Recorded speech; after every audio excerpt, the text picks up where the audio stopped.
This is the Without Losing Your Cool podcast. We have entrepreneurs, climate changers, entertainers, and survivors turned thrivers. You do not want to miss a thing.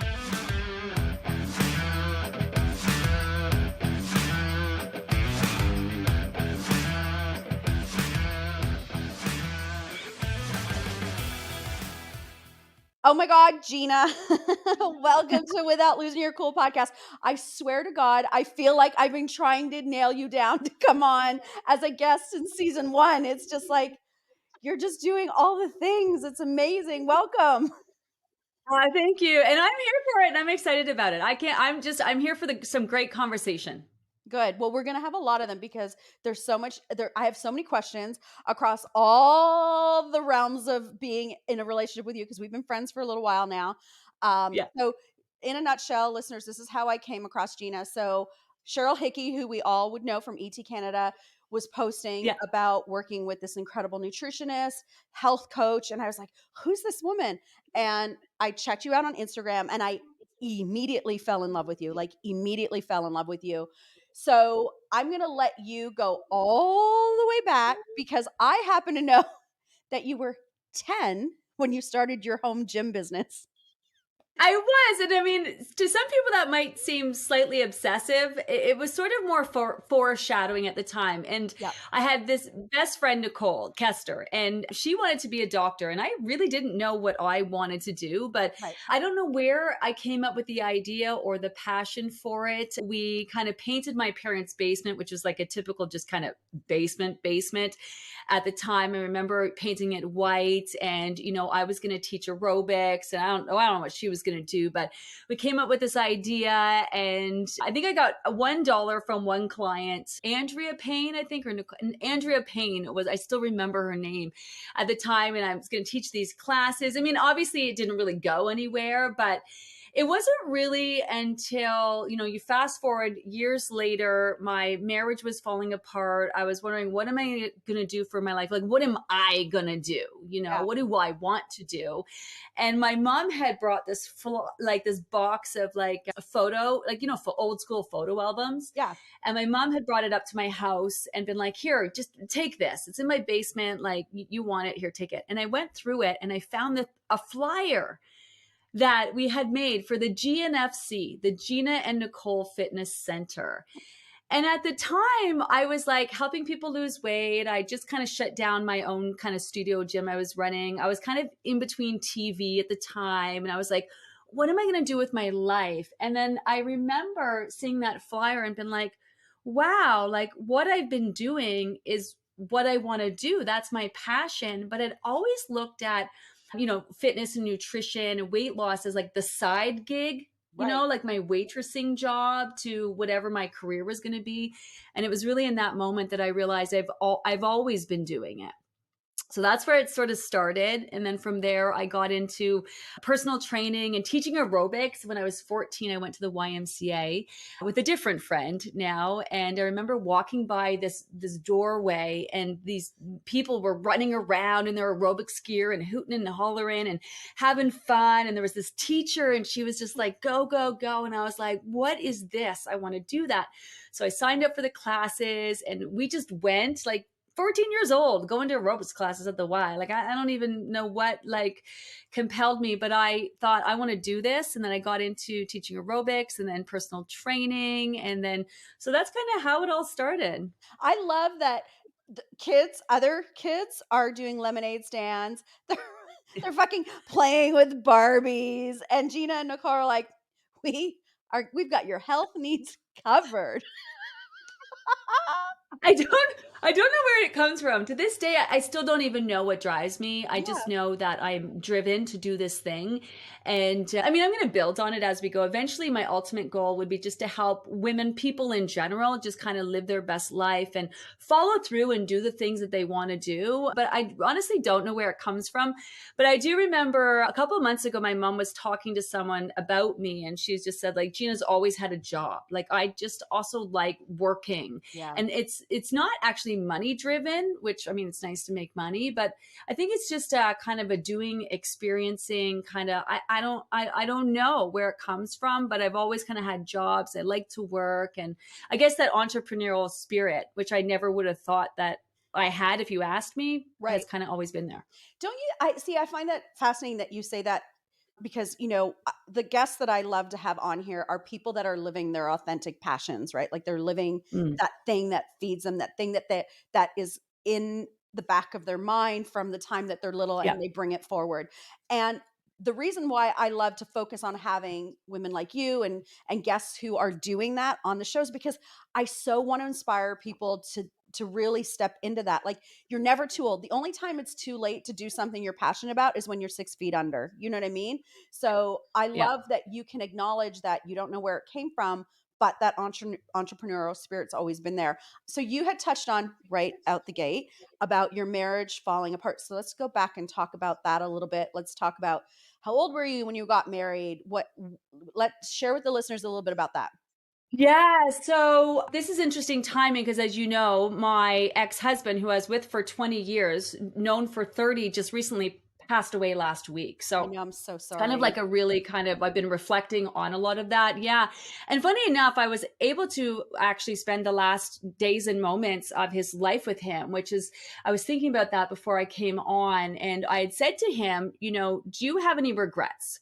So it was his last night. I was spending the night with him, kind of just, watching him, taking care of him, and I said to him, "Do you have any regrets?" Mhm. And it was interesting because well, first of all, he just said no. Wow. Like just no.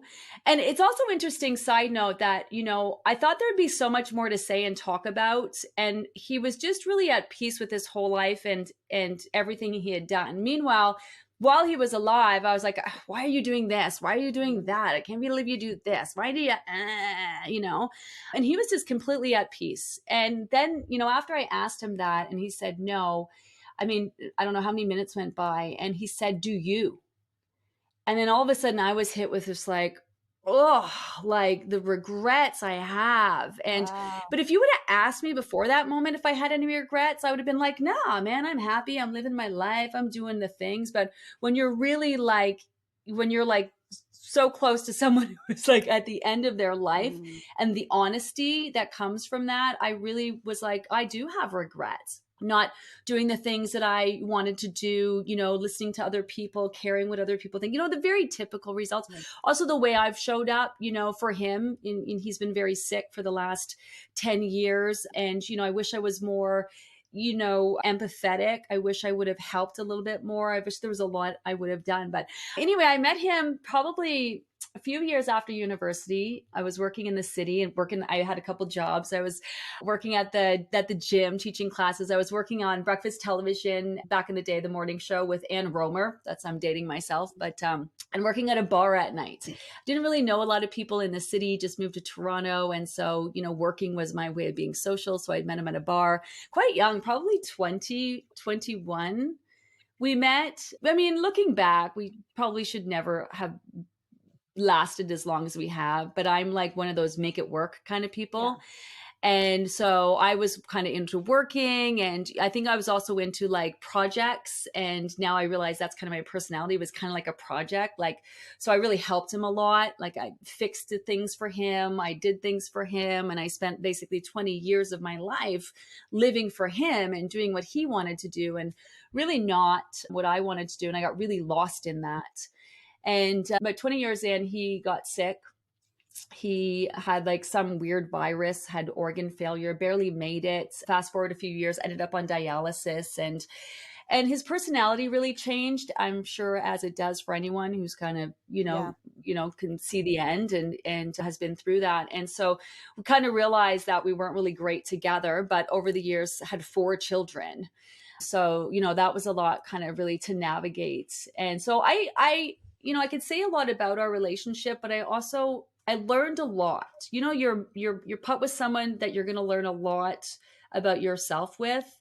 And through Totally. my relationship with him, I just learned so much. So, no regrets on my 20 years spent with him, and not just because we have kids, everyone says that, okay, I have Yeah. kids, no regrets, but really no regrets.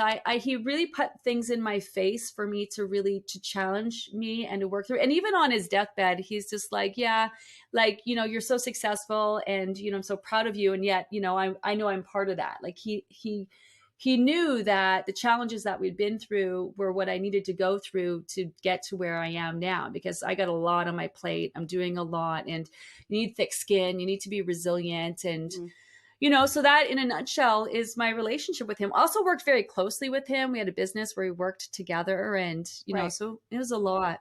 It was a lot. Yeah. So I want to go back, and because I don't know if I said it clearly or if you were, I'm so sorry for your loss. And I'm the kind of person, when I see people share difficult, painful things on Instagram, I like to reach out.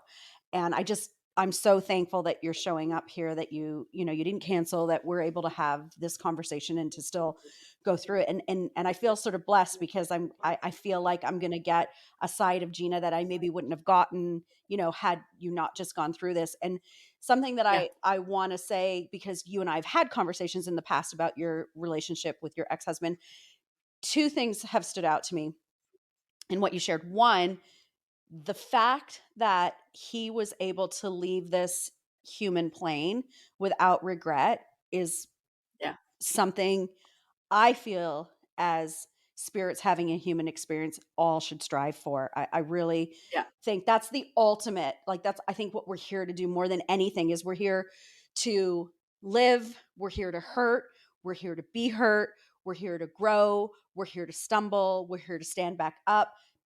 And ultimately, when it's all said and done, I believe that that is the moment, like at the end, to be able to freely let go of this human experience without regret Yeah. is the ultimate goal. So I love two things about that time that you had with him. One, because you're newly married to your new love, Tony, who's an incredible guy. Congratulations on that too. But Thank you. the fact, like, I just I just respect so much human beings, and in this case, Tony, being so loving, so secure in his relationship with you, that he was able to allow you that space. Like, he was able to remove himself and allow you that time with your Yeah. ex-husband to heal all that stuff, to clear all the past, so that he could go peacefully, and so that you could now be reflective in the way that you are, like, holy shit, if you'd asked me, I wouldn't have thought I had any regrets. Like, what a beautiful gift that he's given to you too, now that you can, Yeah. right?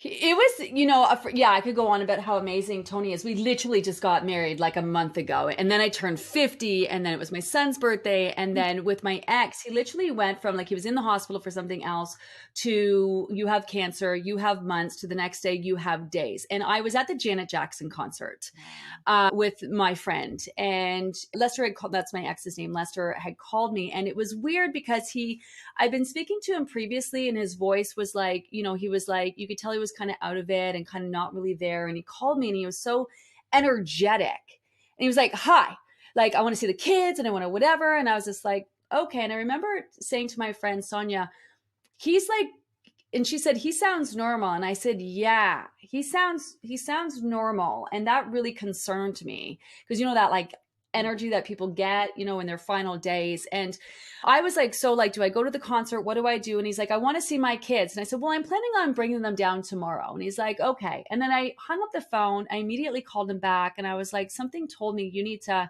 bring these kids down today. And I said, do you want me to bring them down now? And he's like, I said, I'm not here, but Tony can do it. And he's like, yes. He's like, I need to, whatever you can do. So of course I called Tony, and Tony's like, yeah, no worries. I'll bring them down. Like, you might as well just go to your concert. Like, they're just going to hang out with their dad. Right. Well, that night their dad had found out that he only had a few months to live. So Tony brought them down, and they had to see their dad, have that conversation. And of course, like, me not knowing this, drove them back home. And so just like the capacity for him to even be able to do that. But while I was in the hospital, and I'm first of all, so, like, spending, it's so it's such an honor to spend the last moments of someone's life for them.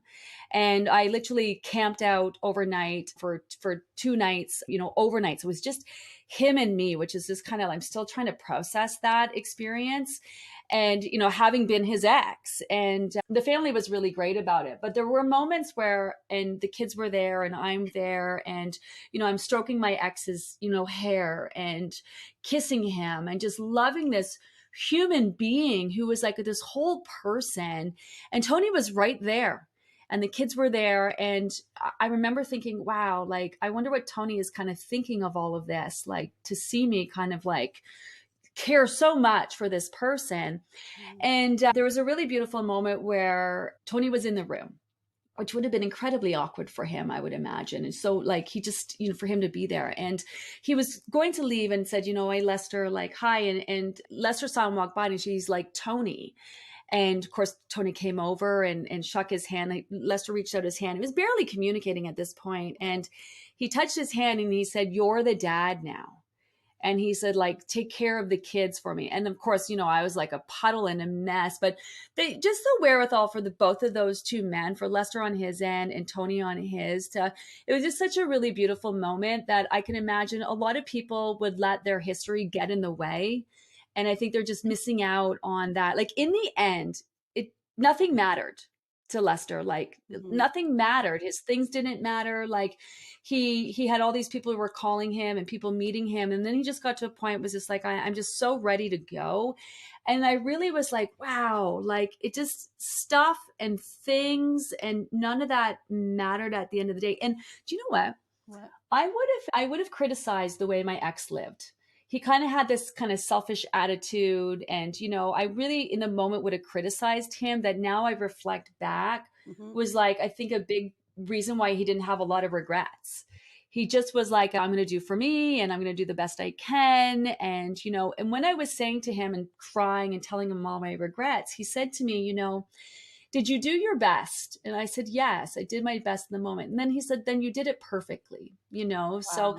it was a big moment for our whole family, including Tony. It was very big of him. It was very big of the family to let me be there. I think it was probably best for the best thing for the kids too, for me Well, and to I be there love and for me to, yeah, and I love that, right? Because really what we need to do as human beings more often is look outside of ourselves and look outside of yeah, what we feel and what anger we may have and what resentment or obstacles that we have blocking us from having a relationship with someone else and expanding that view to take in everybody yeah, that is going to be impacted. You know what I mean? Because yeah, at the end of the day, you're not together anymore, but you're always bound together because he's the father of your children, yeah, right? And for them to have denied you comforting him in his final days, which I'm sure he thought was beautiful, he didn't have to go alone, and you are the mother of his children. I think that, I mean, I'm just so happy that you had that time. I know your kids will always hold that dear, and it is big of his family. And people listening right now, like, if there's ever a time to let your shit go, is like yeah, when people are at the end of the everybody should be around if they're able to rally around somebody who's saying goodbye. I had a yeah, similar situation with my dad a little while back where I hadn't seen him in years because he has dementia, and I know that the man standing in front of me might not know who I am. So, I had all the excuses in the world, and a lot of it was just self-preservation because I was afraid to see him in that state. You know what I mean? yeah, And it got to the point where I was like, "You know what? I need to know he as he is, which is not himself anymore, is okay. Like I need to see him for myself." And within that moment of going to see him in Windsor, his wife and daughter came to the home because there was a bit of a power struggle over his power of attorney of care, and we were able to reconcile that day. yeah, So not only did I put my own mind at ease about how where my father's at, but I think the reconciliation with his wife and daughter was even more significant, So I love that you had that opportunity, and I think that, it's the best of a worst case scenario when you lose somebody, too young or too soon, I'm Yeah. so what a beautiful way to have had that happen. I do want to be honest in sharing that, I was mad at him and at moments hated him. And it wasn't one of those things where we had this beautiful ongoing co-parenting thing. I think that's really important to say because before he'd actually gone into the hospital while I was away. He was always in the hospital Yeah. because, he was on dialysis and he was sick for like 10 years. And so he always went in the hospital and he always came out. And, he would come by and say things and do things that would piss me off. And I then I know was just that. like, why am I letting this person affect me? And so I want to be really honest about that. And, I remember when I came back, I'd been in the hospital, my kids wanted to see him. And I just kind of walked through the door. I'm like, okay, it's about the kids. But now I think back and I'm like, thank God I made that decision. And then we sat there with the kids as like just a normal family for like 3 hours. And what a gift in hindsight, looking back to that. But, we should be like this all the time. Why we're waiting till people are on their in their final Yeah. moments before, that's the thing that's so sad about it. That's the thing I always say, people die all the time. We have this aha moment of like, I'm going to do this and I'm going to do that. And then it fades.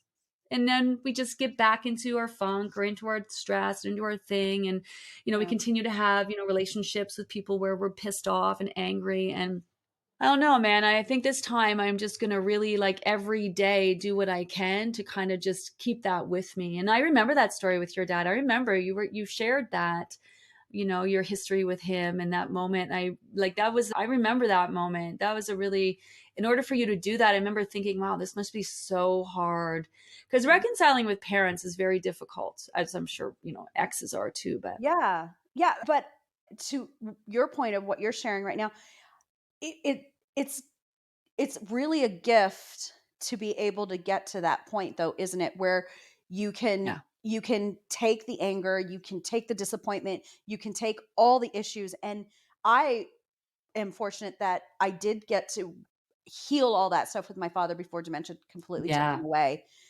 and yeah, I know about your difficult relationship with your ex, and I'm giving Tony credit for being bigging up and stuff like that, but you too. And I appreciate your vulnerability and sharing this with everybody who's listening right now, because the thing is, it's like we can sit so much in the anger and sit so much yeah, in the justification to being so angry and hurt and wanting to wash our hands clean of certain relationships. But the reality is that yeah, when they're gone, you're left with that, right? Like, I have brothers who didn't reconcile with my father, who didn't have those difficult conversations, who didn't say, you were a fucking asshole. Your alcoholism did this X, Y, and Z and left me in this state. Like, they didn't have those difficult, ugly conversations.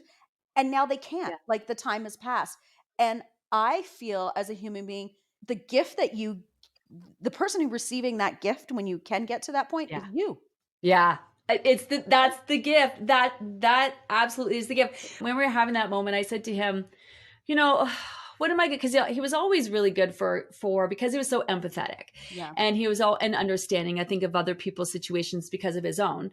That's one thing he was really good at. He always offered some great advice, and I said to him, "What am I going to do without your advice?" For example, my relationship with my sister is a little bit rocky, and I have some past friendships. And in the moment of him dying, I knew people would be reaching out. I knew my sister would reach out after, just I'm not sure I wanted her to, Right. and and friends that would reach out that I've kind of moved past from and would rather just move forward from. And he said to me, well, what did they ever really do to you? Like, really, like, he's just like, just show them love, show them empathy, show them understanding. You don't have to like start hanging out with them again or, like be super close, but you got to show them love. And then he's like, that's for you. I mean, this is a man again on his deathbed, Yeah. died like a day later, and I was like, that stuck with me. But I was like, ugh, really? Like, these people had done me wrong. Like, I just want to be mad. I want to sit in that anger. And then, and then I let it go. And my sister came to the funeral and sent me some nice messages. And it's like this thing has lifted. And those friends had reached out and I just said, thank you. And it's a gift for me, and for you with your dad. We think we're doing it for other people or, whatever. It ends up being for us. And I mean, I've heard people say that before, but to really experience it is a whole other thing. Yeah, no kidding. And, which is kind of an and I feel is an interesting segue into the great work that you do because, Mm. yeah, you're a health coach. Yeah, you've been on TV. Yeah, you've had TV shows. But really, and I've worked with you, so I know firsthand, what you really are doing is you're helping people receive the gift of prioritizing themselves. And Yeah. I think that's amazing because it is too late when it's the end. You know what I mean? And I love Yeah. the work that you're doing for so many, and not just women. Like you have incredible lengthy list of men who you're helping give the gift of health to. So Yeah. share with us a little bit about that work and what drives you to be so invested, because it is, I will tell you, because I've worked with you. I don't know how you do it, because there were days I would text you and be like, I fucking hate this. This is so hard. So yeah, you're getting those beautiful stories of victory, of people taking charge of their health again and eating in a way that is for cellular wellness. And when you eat like that, you ultimately have physical wellness. So like, how do you prepare yourself to be such a healer and to receive both the positive and negative of people on these journeys to loving themselves so completely? Oh my goodness. God, what a question. Because I don't really see myself like that. Like I'm still people will send me emails and say nice things all the time and it's just kind of part of my every day. And even when Tony first got together, he's like people tell you how amazing you are every day, how you help people every day. And I guess this is why he quit his job at Amazon now and like runs the business behind the business because he's such a believer in and it's not me though. I always say it's not me. I'm helping give people the tools and sometimes the permission to do things for themselves. And I always say my program is like a lesson in self-love. Like through my 20 years with Lester, we kind of hooked up with this kind of energy guy who was into energy and Reiki and, kind of oneness and all of that, like grounding yourself and, harmonizing your day. And, like he did get into Reiki. And I'm a Reiki master in terms of, that kind of that art, but I don't put people on a table and do it. And at the time when I was learning, I was personal training or with clients. And so I would connect up with them and give thoughts to how people are feeling. And so through working with him, I really learned to trust the messages that I was receiving. Like, why is this bothering me?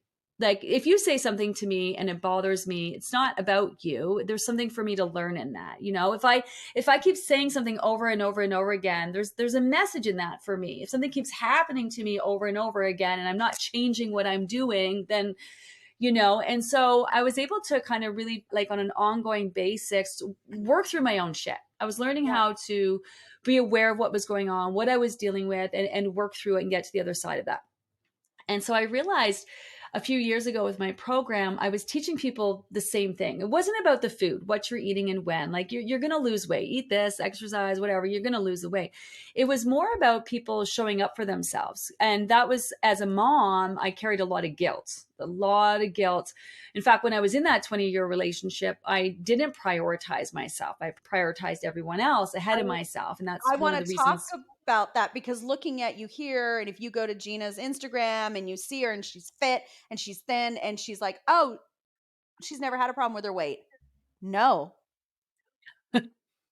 Yeah. Talk about Yeah, that. no. So after university, I did gain quite a bit of weight. My weight I figure was upwards around 250 pounds plus.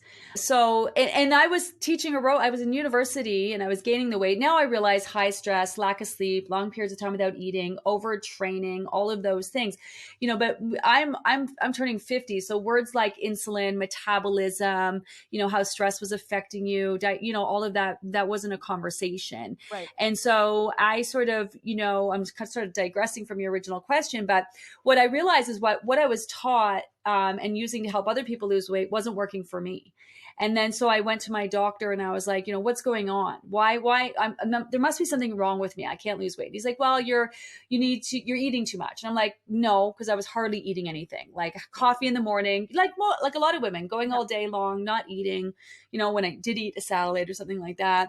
And then he's like, well, maybe you need to exercise more. And I'm like, well, I'm teaching 2 to 3 classes, hardcore ropes classes a day, whatever. And then he's like, maybe you're big boned. And I'm just like big boned, like what? And then fast forward to when I actually met my ex. He was a chef, like he'd gone to George Brown and chef, and so we could cook. And so I was trying to figure out, like what's going on? What do I need to do? And so I started dating. When you start dating, you go out for dinner and you eat more and you drink more. And what was happening to me is the more I ate, the more I drank, the more weight I lost. And this weight just kept kind of coming off. And I was like, what is going on here? So I think within like the year, I'd lost like 80 pounds or something like that. I can't remember. The numbers are Wow. muddled. I'm getting older, but I lost a significant amount of weight. And then I kept trying to figure out why. So then I went down this rabbit hole of like, toxins added to foods, food additives, how your body processes and digests your food, your blood sugars, which no one was talking insulin back in the day. No one was talking hormones. No one was talking cortisol. No one's talking like, I Yeah. didn't even have Google back then. I had like the library, And so, And and who has so, time and then for to the also taking library? little, yeah, that's how old I am, a good old microfiche. And I remember kind of watching Oprah too over the years, and I'd been around diets because that's the industry that I was in. And Yeah. so I took little bits and pieces of things that I learned and knew, like Atkins, for example, why is it working if people are going high fat, high protein? Is it the fat is the protein? And why do you have to have chicken wings? Why can't you have healthy fats? Like that can't be good for your body. Like so I've taken bits and pieces of things that I knew worked, and more importantly, what didn't work, and put it together, and then somehow come up with my own program that I've been offering now forever. But yeah, people look at me and they're like, what's this skinny, bitch gonna tell me about weight loss? In fact, I get a lot of hate mail of like, oh, you just think you're the savior, you're some suburban housewife who thinks she's the savior for fat people. I'm just like, what? Wow. No. You're like, first So off, I do know. I've been doing this since I was 10. So I've been doing this for 4 decades. Step off. But secondly, what the fuck is wrong with people? Like, if it's not for you, move along. You know what I mean? And it's like, why Yeah. not take 5 minutes and dive into, like, just scroll through somebody's content, just Google you. And within 5 minutes, Yeah. you'd find out that this is your area of expertise. It's not you because you've lived it and you've done it and you've done it and you've Yeah. kept the weight off. So this is another thing I want to talk to you about because I'm 54. I do want to talk about weight gain in your 50s, menopausal Uh, weight, perimenopausal weight, insulin, cortisol, hormones, all of that. Have you found, because you've been doing this for so long and you've got such a wide range of clients age wise, have you found that you've had to change any parts of your program for women like me who now it's like, no matter what we do, it just keeps coming on? Yeah, so that's our main demographic, I believe, is 45 to 55, then 55 to 65, and then 35 to 45. So that it's that typical, what about hormones? Done all the diets, eating less, exercise more, can't seem to lose weight. So because the program is such a holistic approach, it's not just like giving your body what it needs nutrient wise, drinking water. It's also conversations about trying to maximize. So what I mean by that is get better sleep, manage your stress. If you do have health issues, if you have hormone issues, go seek an endocrinologist, like seek out help. Don't be trying to fix it on your own.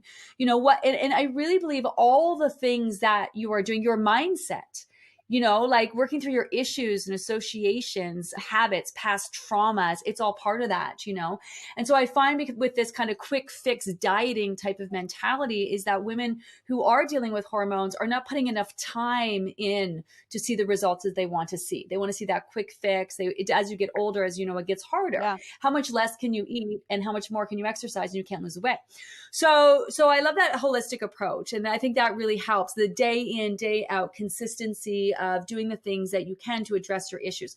Stress wasn't even really much of a conversation until the pandemic in my groups. As you know, I have big kind of online groups. Yeah. And then once the pandemic hit, it was interesting because everyone had the time, but people didn't have the capacity because like their stress levels were through the roof and whatever. And that's become more and more an issue.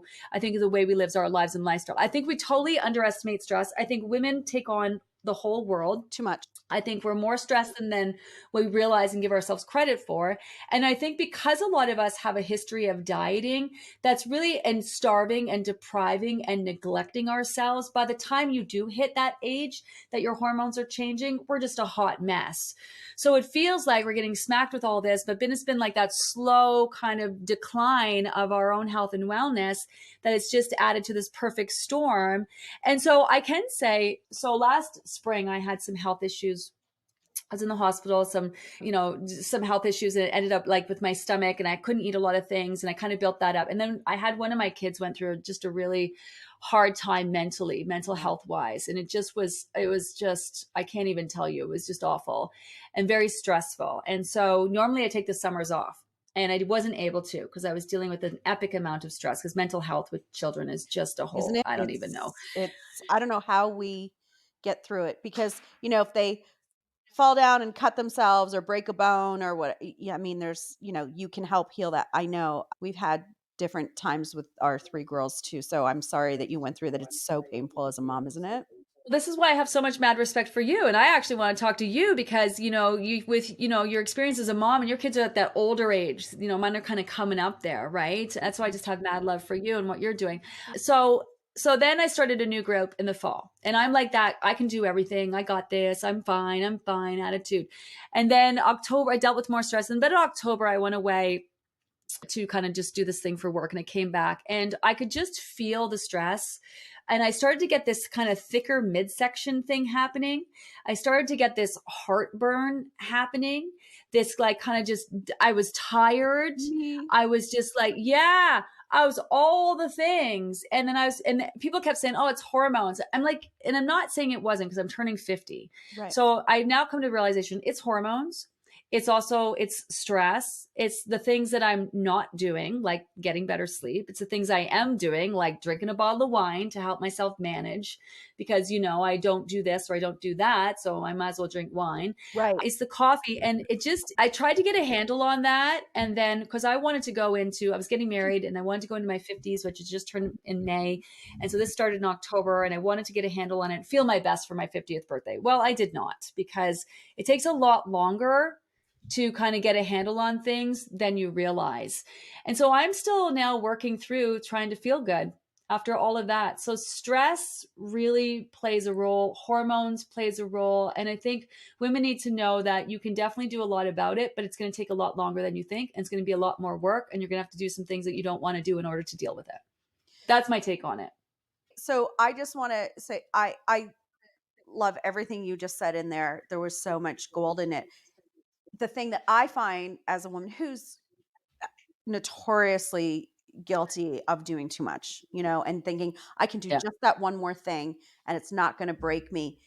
It's like you're saying all these things, and I think for me as a human being, and I don't know for my listeners, that's the real issue at hand for us, is like the lack of willingness to continue pushing through, right? Because we're so used to, when we're young, weight comes off, muscle develops, it's easier, you spend a month of good sleep and you catch up, and then you're like, oh, I can go back at it hard, but as we get older, those things become more difficult to do. And I know the kind of person I am, because I'm so busy. My quick thing is like, oh, fuck it, I don't have the time to keep pushing through to really get to that point of really great health, really good sleep, and really eliminating stress from my life. So for women like me, if I were working with you one on one, like what would you say to me if I came at you with all those things? Like, oh, Gina, I just, I've got the marina, and I've got my girls who need me, and I've got 3 companies, and I've got 20 staff, and I need some me time. And my issue is I take my me time at like 10 o'clock at night. And then Yeah. if I'm alone, I shamefully can admit I will stay up sometimes till 2 a.m. reading or watching garbage television, and then I'm fucked the next day.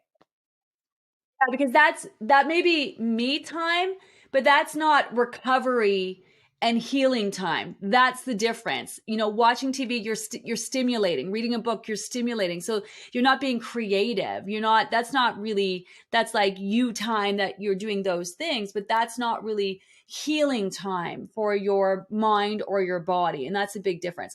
I think that if you have goals where there is a will, there's a way, but and you have to be really honest about the things that you need to do about that. I actually was inspired by you today because, as you know, I wanted to come and see you and do the podcast with you there with you, but and normally I would have made that work, but because it was an excuse about my kids, and my kids are home today, and they're touch and go with what's with how they feel about their dad being gone. Sure. I wanted to be close to them. And I said to you, like, I'd like to reschedule. And you said to me, well, like I said, I only had the 14th and I'm booked. And, so I'm booked. If that was me, I would have been like trying to find time and get someone in. And I was like, oh man, she's like, that's it. That's my time. And that's my time. And I'm good, and I was actually really inspired by that and thinking I need to be more like that. Like, I have the time that I've allocated. That's the time. Whatever happens, if it doesn't happen, then that's it, I love that um you're inspired by it because here as women and the opener of season 3 for me, I opened the season with, as women we need to stop fucking apologizing, right? Because we do it. We apologize for our boundaries. We apologize for our reasons why. And because I'm so empathetic to what you're going through and what your kids are going through, but I also love you and I want you on the season so badly, and I did say to you, like, if it doesn't work, ultimately, let's just push to season 4. But I've been working really hard on that. So thank you for recognizing that, because I find that, in the past, I would bend myself and push myself outside my own capabilities and my own, you yeah, know, emotional, mental bandwidth, and try to shoehorn something in order to make the other person's life easier. And, I was content either way. I was like, okay, ultimately, obviously I want Gina on because, one, because of what you're going through in the moment, which I think so many people, it's interesting this season. I'm talking to a lot of people on the podcast, and there's this similar vein of conversation of loss. Like, so many people are losing people they love or are about to lose people. Like, one of my really great girlfriends is, you know, she's been given a year to 5 years to live herself. You know what I mean? So it's a really interesting thing. And selfishly, there was a part of me that wanted to have this very real conversation, because not only are you, struggling, yes, you were divorced and he wasn't your partner, but like I said earlier, you're always going to be connected as, parents to your children. yeah, So there is still loss, even though, there's not that same level of intimate relationship. And I find that in these times, this is when, as people, we let go. Like, a lot of people listening right now, when we lose somebody, when we're caring for somebody, the first thing we do is we let go of caring for ourselves. So yeah.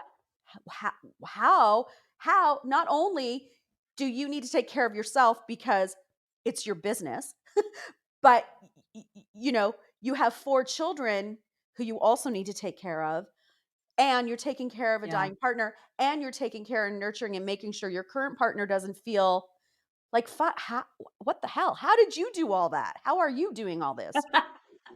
For real. It is when you say it out loud. Stop saying it out loud. Stop talking about it. I think I spend a lot of my time with my ex in denial. I think, the 4 people are like, how was your relationship not great yet you end up with 4 kids? Like, that's a lot. And I think I was just really in denial and just problem solved and just kept going and kept doing it. And now I'm doing it a little differently. I think it's a lot about how you internalize what's going on. Like a lot of people are like, oh, you're still going live, and and you're still working, you're still doing the things. Is because I think that, first of all, everyone dies, and the message that we receive when someone does pass away is we need to make the most of our own lives. And life just doesn't stop. I remember with my daughter the other day, she was like having a hard time that people were just going on with their life. And I remember in the past, my aunt, who I normally have a photo of her here, had passed away. And I remember my neighbor was cutting the lawn. And I remember thinking, just you're fucking cutting your lawn. Like, don't you know someone died? Like, how do Yeah. you just like cutting your lawn? I was just so like that sense of just life goes on. And I don't know if it's age or what it is, but you have to, and if you have goals, especially, you have to do what you need to do. And I think resiliency is like patience and resiliency are two things that people are really lacking today. Yeah. It's just like showing up and doing the things that the hard things that you need to do. And that's one of the things my ex did really well. He was sick for a very long time. He lived on dialysis. Without dialysis 3 times a week, he Wow. wouldn't live longer than a week. But he kept working, he kept doing, he kept living. And so I find strength in that. I find when my aunt, like I just said, passed away of cancer, well, he got sick shortly after, so 10 years ago. Yeah. I remember thinking, and I keep that photo, and I brought it to my wedding. That's why it's not there. Oh. This photo of her, because she doesn't get to be stressed anymore. She Mm. doesn't get to, have to deal with her children having, mental health crisis. She doesn't get to deal with work stuff. Like, she didn't get to do any of that. Right. And so I keep the photo there to remind me that I get to be stressed. I get to have these moments. I get to make choices. I get to, so I kind of like, I really carry that forward rather than I have to, I need to, I get to. And Yeah. I think a lot of it is how you internalize stress and also recognize that I love what I do and talk about not make apologies for it. It's my happy place. Mhm. So people will be like, well, you need to take care of yourself. I am taking care of myself. By doing this today, I wanted to do this with you. And I was really struggling with, do I leave my kids Yeah. and stress? And what if they need me? And I love the compromise of, being able to do it remotely. But this was something I really wanted to do because I was looking forward to have that conversation so that, sometimes prioritizing myself is not, sometimes making yourself happy is not easy for other people. It's Right. not what other people would do. But for me, focusing on other things, like I think you can be sad and mad and struggle and still do the things that you need to do. That's sort of it's like weight loss. You're trying Yeah. to lose weight. There's no good time. Life is going to smack you in the face. You just have to keep going. You're going to get there. Just a matter of, you know. Yeah. And you know So what? I don't know. I love that analogy because it's like weight loss is not going to be easy. If it was easy, everybody would be fit and healthy and well, right? So it's really about how how uncomfortable are you willing to be in order to get to the end result that you're after. And that applies to our relationships, so many people are so quick to throw in the towel because it's hard. Well, I've got news for you. Everywhere Yeah. you go, there you are. Your next relationship is going to be difficult if you're not willing to work. If you're Yeah. not willing to look at your own part in a breakdown of any relationship, whether it be intimate, with a coworker, with friends, we all have to be willing to take stock of ourselves. And I think that weight loss is one of those things where it seems like it's just such an easy place to have excuses. There's such a good list of why I can't. And something I wanted to ask you about, because I'd love to know your train of thought on this. What do you think about is it Ozempic, the craze? Everybody's Mm. thinking that the Yeah, diabetes Ozempic. The Ozempic. What the Yeah, so hell? what's Your really thoughts? interesting, yeah, so they're drugs that suppress your appetite essentially, right? And so interestingly enough, a few weeks ago, we were actually invited to present at the Canadian Obesity Summit, which is really huge for us because we are really trying to prove that our program is different, it's healthy, it's sustainable, it's accessible to people. So we did a little e-presentation there on all of our data and our results. And I actually sat in quite a few talks that were all about Ozempic and semaglutide, and there's a lot of new weight loss drugs coming down the pipeline. And my stance on this is actually changed a little bit because I've worked with people in the past we've always had people who were taking Ozempic to treat diabetes during the program. And so now it's just a higher dose is kind of the weight loss dose. And so I've dealt with people who had bariatric surgery before. And the issue with that is that they don't learn anything. They're not in tune to their body's needs. They don't know what their body's needs. They're not in tune to their portions. They haven't worked through issues and associations with food, how they use food for coping, how they tie food to past traumas. Like they didn't do any of that work. So Right. yes, they lose the weight and they lose it quite quickly. And then they're mentally like just having a really hard time with sustaining it because they didn't do the work to achieve it. And I'm not trying to like, disrespect anyone that way, but Right. I come to realize that my program is a great complement to anyone who's had bariatric surgery. And now I've realized my program is a great complement to anyone taking Ozempic or any of these medications that sort of, I don't, decreasing your appetite is not great because you want your Right. body to tell you when to eat, what to eat, how much to eat. You want to be in tune. So you don't want to like stop the connection. You want to be in tune with when you eat and then in tune with how much you need to eat. And that's one of the things I teach people in the program.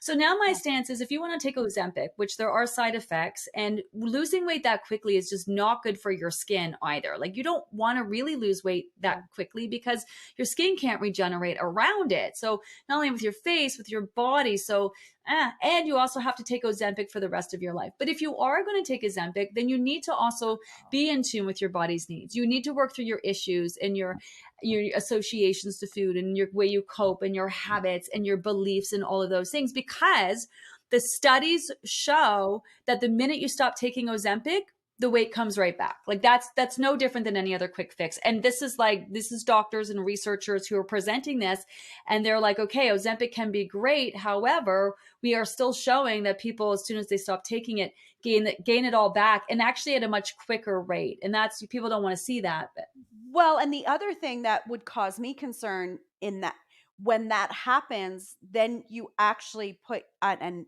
obviously I'm not educated in this the way you are, so maybe this is more of a question. When that happens, are you then putting yourself potentially at risk to developing a type 2 diabetes situation if you're like putting your body through that shock of like extreme weight gain so quickly after? Like I mean, I just, for me, because i I had an eating disorder when I was younger. I was bulimic, and I took hydroxycut when you probably shouldn't have been taking yeah, hydroxycut, you know what I mean? And of course yeah, portion control and all the things, a lifetime of dieting as a dancer and an actress, right? So, and then body dysmorphia takes over and it's something you live with forever. And so, even when I was thin, I was like, I wasn't thin enough. And then back into the cycle of yeah, portion control, calorie counting, you know, going without. And, and I know that right now here as I sit, yes, it's stress, lack of sleep, but it's also all that damage that I did for all those years. And so I have to be patient and I have to love my body more now and give it time to recover because I'm not doing that shit anymore. yeah. You know what I mean? Without losing your cool, we've got your gift giving needs covered. Whether it's a holiday gift, if it's a support gift, if it's a little extra love that somebody in your life needs gift, or a parent who needs a little more guidance, advice, and the knowing that they are not alone out there in their parenting journey, we have got you covered. If you know somebody who is deepening their relationship to self, grab them the Self Love Bundle. It includes the Loving Yourself Without Losing Your Cool book, Loving Yourself journal that accompanies the book, and love notes for adults. If you have somebody in your life who's expecting or has a little from 0 to 10, then the Raising Kids Bundle is the perfect gift set for them. It comes with the Raising Your Kids Without Losing Your Cool and love notes for littles. If you have a parent in your inner circle who is heading into tween and teendom, boy, have we got the gift set for you.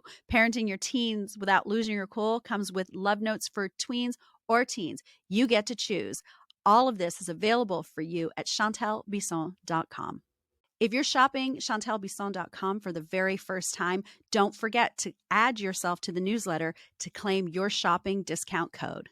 Go now. You know what's so interesting is we have this maintenance group. So because it's all about sustainability. That's what makes us different. I want you to maintain your weight. I don't want you to keep giving me your money. I want you to lose your weight and move on for the rest of your life. That's my goal. And then I have a plan to do another group and focus on helping people level up their life even more. So I want you to lose your weight, get to that place. But the conversations that we're having in maintenance are really fascinating because it's not, you think that you just lose your weight and you're done, but you're not. No. You got to get to a place where you're calm around food, physically, but more so mentally. And, we have women who reach their goals and then they're like, why am I not happy? Why am I thinking I need to lose more? Like, I feel amazing. Why do I feel like, because I don't maybe weigh like, 125 and I'm at like 130, that it's not good enough? Or the feelings of, gaining it back or falling into old habits. And the diet, when they talk about the diet industry doing so much damage, I don't think people really truly understand the damage that is done. And, for someone who's been, dieting since they're 12 years old and now they're 40, 50, 60 plus. Now that's a lot of baggage. That's a lot that you've got a lot of trauma that you've got to work through. Not only the losing, but the times you gain it all back and then you lost again, you gain it all back. So then when you finally do it, even though you do it in a different way, in a healthy way, you don't believe that it's real. And so then a lot of self-sabotage comes up. Like, it's so much more work. Look at me, I'm not really selling this, am I? But it's so much more work than people realize to actually lose your weight in a healthy, sustainable way. It's hard, man, and it's going to take longer than you want. You can absolutely do it because there's zero science to say that you can't do it, but it's an ongoing process. And then you got to deal with life, like the same freaking time. So, and then we're hard on ourselves because we haven't lost 20 pounds in a month. Right. But you know what? See, I disagree with that statement that you're not selling it. What I loved about you when I met you all those years ago, what I loved about working with you, what I love about even what I carry forward, even though we're not actually like, I hear your voice in my head all the time, every day, because it's such a positive way that you're teaching women, men to be around food. And I disagree that you're not selling it. What I think people need to hear from what you're saying is that we've been lied to for so long, that it is easy, that there are shortcuts, that if you don't do it, you're the failure. No, the fucking things that they've been telling you our whole lives, they're the failure. You're not the failure. If you are willing to be patient, if you're willing to love your body, treat it with gratitude, honor it, thank it for the service that it's done when you've abused it, and if you're willing to just commit every day for the rest of your life, today I'm going to eat in a way that nourishes me on a cellular level, that nourishes me on a spiritual level, because food is celebratory. But we've been taught to treat food like the enemy, and it's the exact opposite. Like, there's reasons why every time they're trying to sell a product, it's usually around a dinner table or it's at a restaurant. Do you know what I mean? Because really, food is our life force, and we need to remove the stigma around food being bad. Yes. And Yeah. you do that. That's the thing is that that's what makes weight loss so complicated. And this is where you have to kind of differentiate between your wants and your needs and kind of work through. And it's a process, because we do use food to show love, to celebrate, to bond over. Like, we use it for so many things, and you're not going to stop doing that. So then this is where you need to have that really good relationship with food, and that understanding of what you actually need over what your body wants. And that's what makes it difficult, because you're not just going to stop using food, especially if you enjoy food. I know you're a foodie, you love to eat. Like, I love food, so that's not going to go away. And if you like making food or baking or any of those things and it brings you joy, there's no reason why food can't bring you joy. But here's the difference. If I eat something that I think is going to bring me joy, and then as soon as I'm done eating it, oh my God, why did I eat that? Oh my gosh, I'm so fat. I'm horrible. I'm awful. And then the next day I wake up, I get on the scale and I'm a failure and I'm this and I'm that and whatever. That didn't really bring me joy.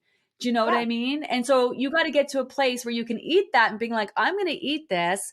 And then hashtag that was worth it. Do you know, like that's what people need to learn to get through. That's why losing weight can be difficult, is because the way that we do use food. And you do want to, you're not going to stop using food the way that you use food. Right. And the guilt and shame associated to food, which, where did that come from? Right? Like, where did that even come from? And I have a question for you, because I know you also have men in your program. Do men come to you with the same unhealthy relationship to food? And is their motivation to weight loss the same as women?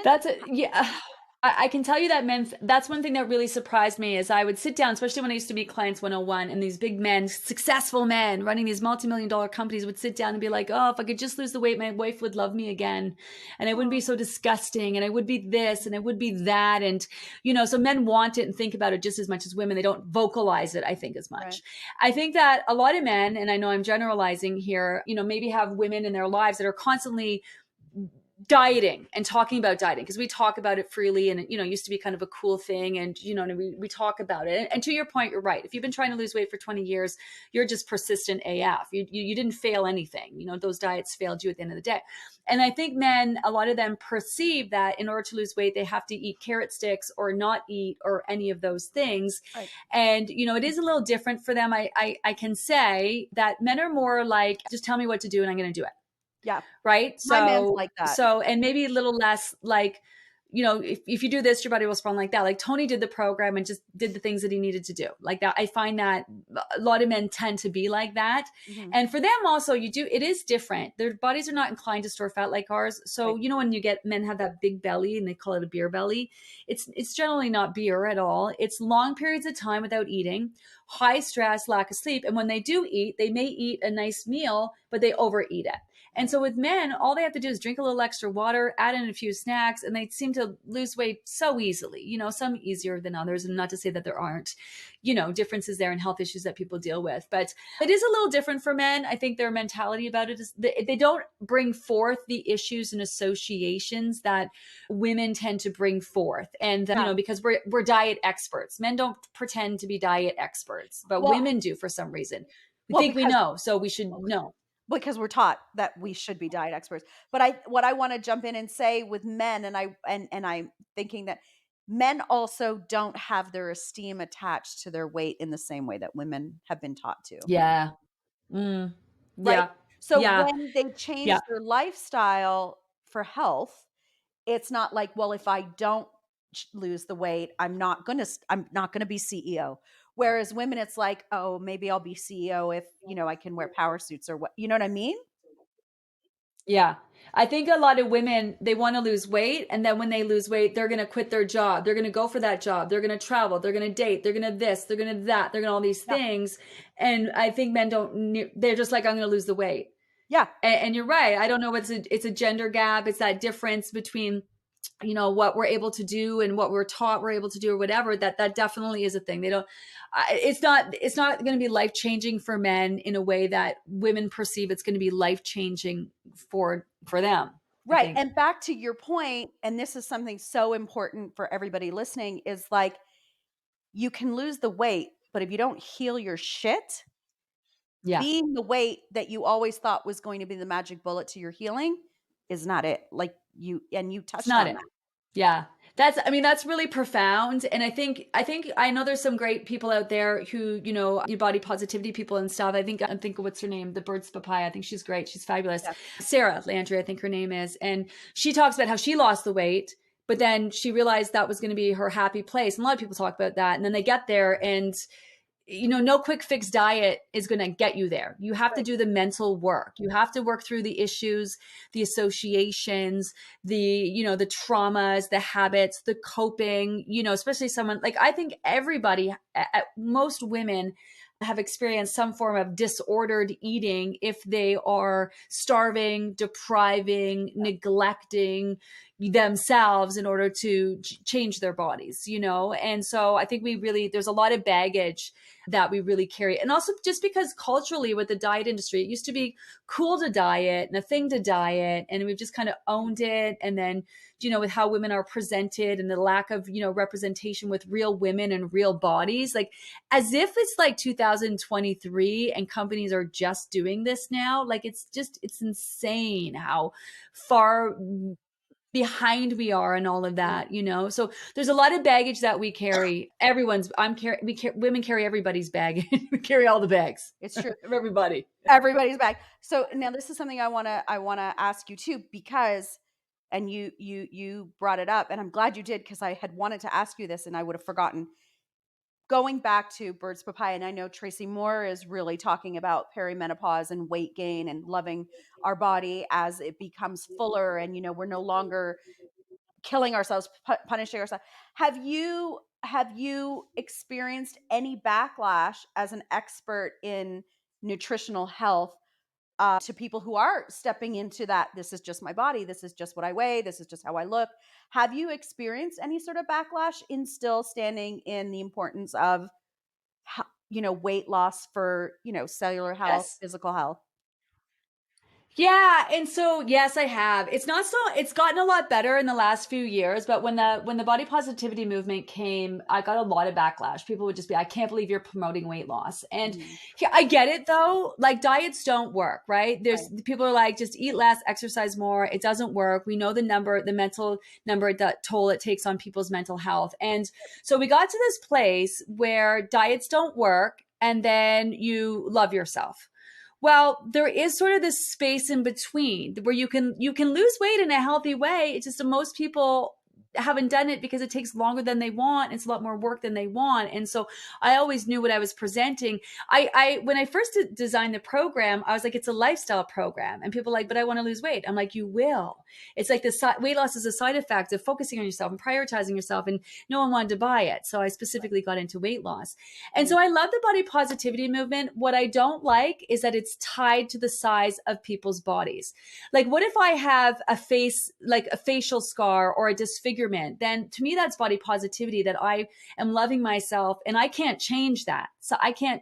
There are people out there who can't change how they look. right. They can't lose the weight, gain the weight, whatever. And so I have issue that the body positivity movement ties it into weight loss so much. I wish it wasn't. So that's I step agree. one, although I do understand why. The other thing that I do have to say in my stance on this is you can love yourself and still want to lose weight. You can love yourself right the way you are and still want to make change. And I think that's the wrong message that they're saying, yeah, love yourself, but they're not also saying, but you can love yourself and still want to make changes and improvements in your life, right? Yeah. So that's the issue. And then the third issue I have with it is, if you are waking up every day and you are feeling tired and uncomfortable in your body, and you have that voice inside your head that's saying, hey, can you drink more water? Can you move a little bit more? Can you eat a little better? Can you eat some salad? Can you just do better? Squashing that and just pushing it deep down inside is completely disconnecting with yourself. And that's not loving yourself, is Mm, ignoring that internal voice that's saying, hey, we could do better. Right. So, mm, but to each his own. And I'm not saying that you can't be healthy. Like, I was super healthy and fit, I should say fit, at 250 pounds. Now, I don't know the toll of that, but also, when I say that, I also was going all day long without eating, high stress, lack of sleep, living off of coffee, all those things. I don't know how healthy and sustainable that would have been if I'm right. getting real with myself. So I'm not saying you can't be healthy at a larger size, but I just think when it comes to body positivity movement, they're kind of off on a few things. So I did receive a lot of backlash because Yeah. people don't know what my program's about. They just think I'm selling a diet. And I'm not Right. trying to not be a diet. Call it what you want. Right. I help people lose weight. So yeah, I did. I not so much now. I think because now I have my community and people Right. kind of know, and people come to me. It's because we don't do a lot of advertising, so it's because they know someone who's done it. But yeah, there was a time where I was really Kat and Nat. I don't know if you know Kat and Nat. Yeah. I They're kind of this mom duo team, and they're past clients of mine, and they've been trying to lose weight for a while, and they were kind of hooked up with Weight Watchers. And I remember, when she said, I'm going to try to lose weight, she got a lot of backlash because Right. people were saying, well, how can you're not relatable anymore, and you keep talking about accepting yourself, and how come you want to lose weight? And it's funny enough, when I worked with her, I had said to her, because I was working with her, and one of the things I said to her, are you having a hard time because you've connected with people as sort of this bigger, funny Yeah. girl? And she did. It wasn't who she was, but it's who she became, and it's who people know. So she identified with this woman who's constantly struggling with her weight, when in reality, she spent most of her life without a weight issue. So it's tough. And so yeah, so I don't yeah. So what was the question again? No, I love it. You completely and entirely answered it, because for me, I feel like I wish, as women, I wish we would just allow people to be on whatever side of the fence they want to be on, where they really Yeah. experience peace, joy, and contentment. So if somebody is in a bigger body and truly is healthy, and when they wake up their joints don't hurt, and their body is functioning, they're having multiple bowel movements a day, you know what I mean? They're getting their water, they can walk up, multiple flights of stairs without being winded. I'm all for that. Be who you are Yeah. and love who you are, but then don't shame people who don't want to be living in that kind of body. Yeah. And I just wish that we could just I feel like the world would be such a better place if we could all just let people be who they are, live and let live. If it doesn't work for you, if it doesn't ignite joy or passion or move along, just move along. So I'm sorry that you went through that because I know you and I know your program and it's not weight loss. Yes, ultimately you will lose weight, but really you deal with so much more, and I could talk to you for 5 hours. I could totally pull a Joe Rogan here and we could go for 2 more hours. But So could I. I want to give people who are listening right now who, times are tough right now. Inflation's crazy. Money is wild. The world is a crazy, wild place. And first off, your program is so economical. I can't even stand it. I love that. I love that you do that because there are so many people out there who are like, it's $1,800 just to have a Zoom call with me. And you're like, you know what? Step off. So first Yeah. off, anybody who is in a place where you want to do more for your body on a cellular level and you want to develop a healthy relationship with food and you want to have a champion in your corner, Gina's the person. I will go to my grave feeling that way. And you and I tried to get a TV show up off the ground and shit, we might still do it. But for people who are listening right now, what are some just like changes they can make, after they hit stop on this podcast, after they stop listening, that they can start implementing right away today that will cost them no money for better health? Yeah, well, first of all, if finances are an issue, we do this all the time. Reach out to us, let us know your situation, and we're happy to put you in the program for free. Like we do that all the time. So Wow. so that's an invitation if you are struggling financially. I would build on what you had said. Like if you find yourself judging other people and putting your energy outside of yourself, you got to put it inside of yourself. And you really have to be honest and real with your situation. Like maybe your finances are tight, and so then you can't add in a bunch of supplements and do all these things, but you can practice good sleep hygiene. You can get into a good sleep routine. You may not be able to go join a fancy gym, but you can go for a walk. You might not be able to afford the most fanciest water filter, which I don't have one, and just drink. We're blessed to have good old fashioned tap water. You can drink more water. There's lots of things that you can do. Make you don't have to like make big huge sweeping changes. I think that's the most important thing that I've really come to learn is like the small things that you can do can make a big difference. So if you have a goal in your life, write down the things that are going to help you reach that goal and the things that you can do each day and try to do as many of those things as possible. And your mind will be blown how quickly you can that will add up. Weight loss specific, drink more water. Most people just aren't drinking enough water at the end of the day. Try to get in some more leafy greens. You don't have to make fancy salads and eat just salads all the time. Try Right. to get in some more vegetables. You don't have to eat the rainbow. Eat the ones you like, but that doesn't mean you can't still have the chips and you can't have the wine and you can't do the things and try to move a little bit more. And then just every day trying to build on that and build on that and build on that. It's amazing what you can do just, with a little bit of effort, but being consistent about it. I love that. I love all that because it's so, I mean, those are all excuseless. Like those, nobody can make an excuse as to why they can't implement those things. And that again is what I loved about when I worked with you. I just felt like it was so tangible. And one thing I will add to that is that I had a girlfriend tell me many, many, many years ago, shop the outside of the grocery store. If you shop the outside of the grocery store, you will only ever get whole foods because all the shit is in the middle. All the processed foods, they're all in the middle because the outside of the grocery store is where the coolers are, where everything that is living has to be refrigerated in order for it to still stay good. You know what I mean? And that was something that I Yes. realized was that if you live in the outside of the grocery store, the outside perimeter of a grocery store, you'll have a better chance. And how do you feel? And then I gotta let you go because I have so many questions. But how do you feel about protein? Because I know there's this huge backlash against protein. But I've been following so many doctors now who are like, stop, you need the protein. We need a protein. How do you feel about protein?